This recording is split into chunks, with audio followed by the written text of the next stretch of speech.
Hey y'all, welcome to this little video. We're going to talk about the FRQ that I had assigned to everyone. This FRQ is an argumentative essay. As you know, I suggested that you use a 25-minute timer for yourself. Now, of course, I didn't set that 25-minute timer for you, so hopefully you did it so you could learn about managing your time and how much time it takes for you to answer this FRQ.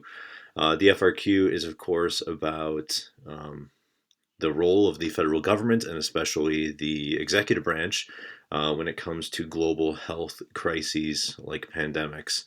Now, I chose this just so we could be using some of our current event knowledge. The next couple shouldn't have anything to do with coronavirus in particular, but I thought this one fit in pretty well with the Wednesday activity that we had due last week. Now, this FRQ, if you received this FRQ, hopefully you sat down, you tried your best at it. Remember that this year they do not have a refutation, so no refutation, no counterpoint that you have to make at the end of your essay. Just showcase your knowledge here.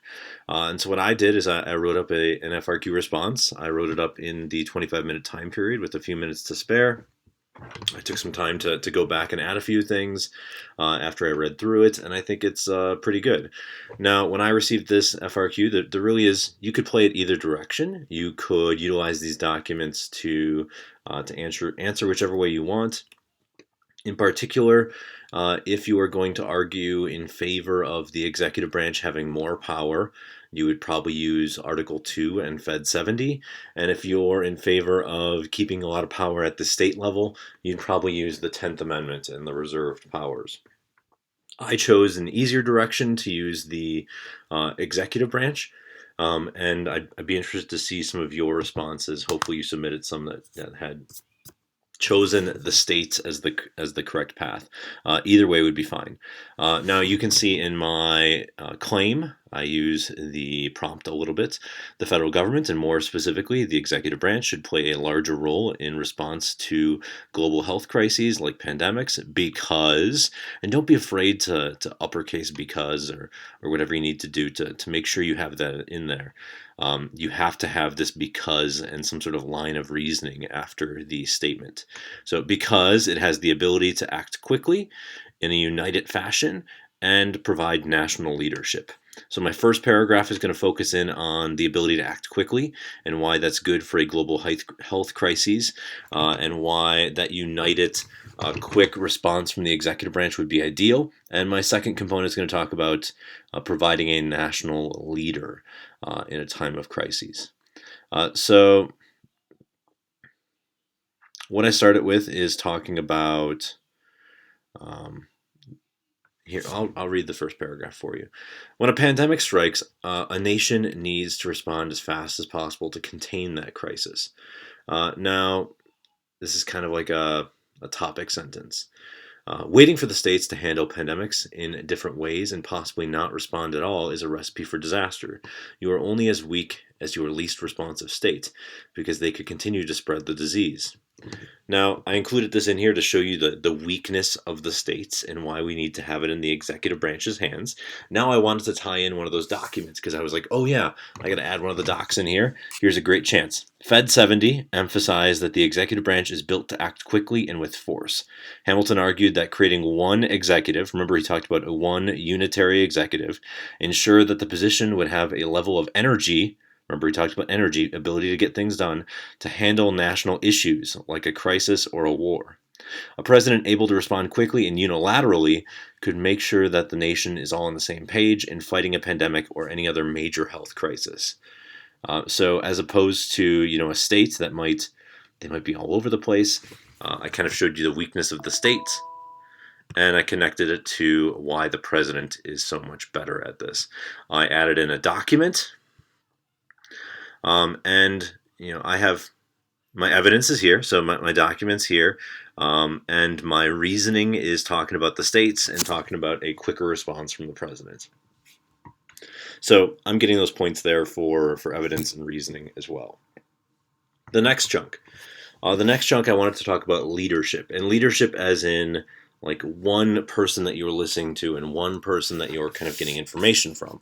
So I wrote, secondly, giving the presidency more power in a time of crisis would also provide clear national leadership. When people are scared, they want to know what to do and they want to feel reassured that things are being taken care of. Having one central figure in control and consolidating powers in the presidency could ensure that people are getting a clear message. With multiple states, cities, county, and national leaders, it creates problems with them trying to communicate with the people. Citizens could get conflicting and confusing information with too many different leaders and without one central message. The president would be able to use their powers of the bully pulpit to communicate to the American people and provide one central message at a time of crisis to ensure the safety of American lives. So I've made a focus here on, you know, the weakness of the states if there's too many people communicating, if there's too many different messages, too much different information, and I've made it that it's easier if there's a central message. Now, if I was going to add something here, I'd probably say something at the end like, this is why granting more power to the federal government, and more specifically,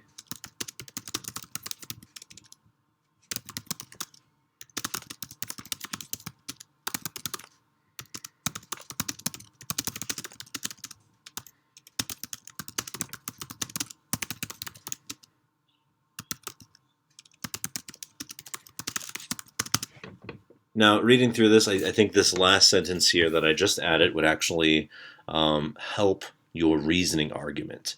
Remember, you want to bring this back to the idea that the federal government should play a larger role, that they should be playing that larger role. So don't forget to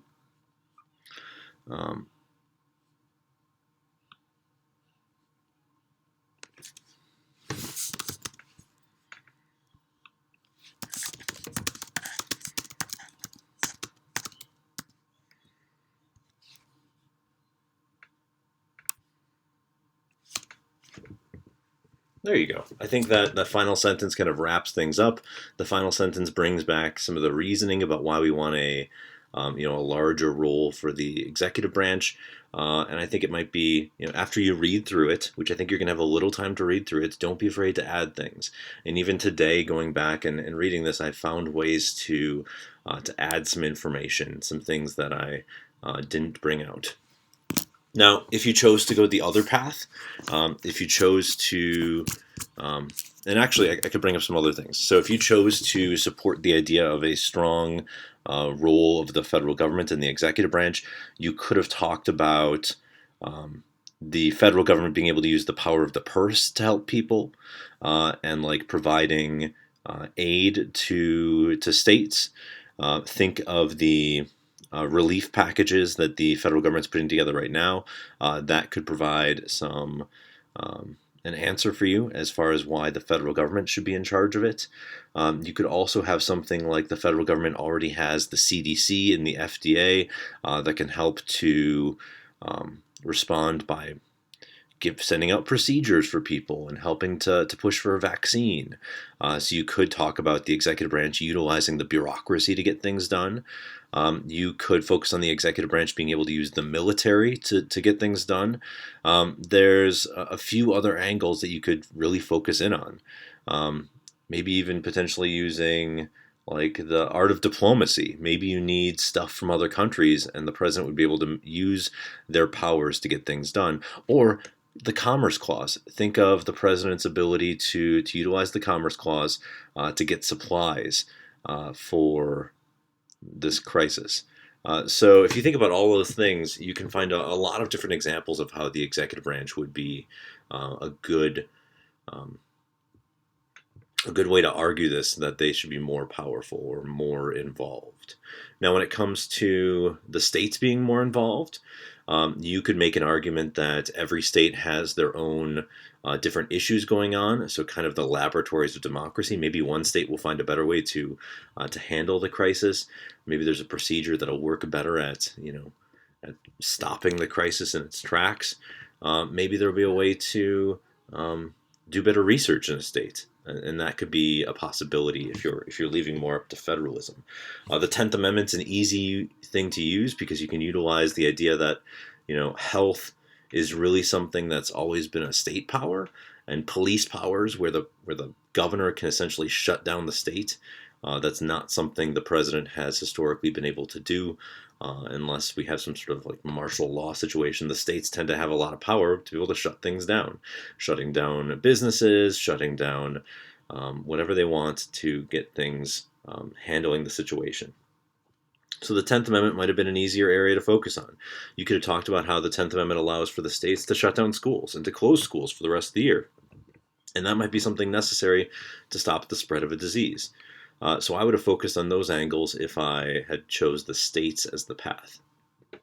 I just thought the federal government provided some good possibilities for me to use Fed 70 and to talk about having one person sharing one message and unilaterally making decisions when you need someone to make quick decisions and not have conflicting decisions and conflicting messages across multiple states.